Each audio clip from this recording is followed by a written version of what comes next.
চোর পরিবার সুখী পরিবার এতদিন এমনটি দেখেছিল দেশবাসী, কিন্তু ২৪-এর গণঅভ্যুত্থান সেই ধারণা এভাবে পাল্টে দিবে সেটিকেও ভাবতেও পারেনি। চুরির দায়ে দেশ এবং দেশের বাইরে চরম অপমান আর অপদস্থ হচ্ছে ফ্যাসিস্ট শেখ হাসিনার পরিবার।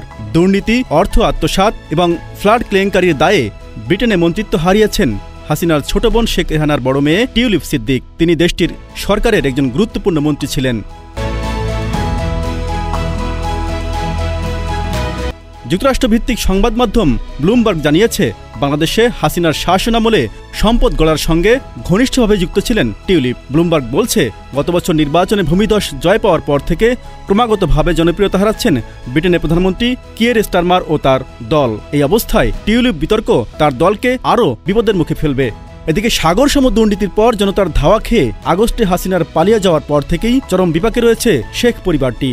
হাসিনার ছেলে সজীব অজেদ জয়, মেয়ে সাইমা অজেদ পুতুল, বোন শেখ রেহানা, তার 2 মেয়ে টিউলিপ সিদ্দিক ও আজমিনা সিদ্দিক এবং ছেলে রাদওয়ান মুজিব সিদ্দিক ববির বিরুদ্ধে দেশে এবং দেশের বাইরে ব্যাপক দুর্নীতির অভিযোগ ওঠে। এসব অভিযোগের জেরেই ব্রিটেনে রাজনীতি থেকে টুপ করে ঝরে গেল টিউলিপ। Z news, Dhaka.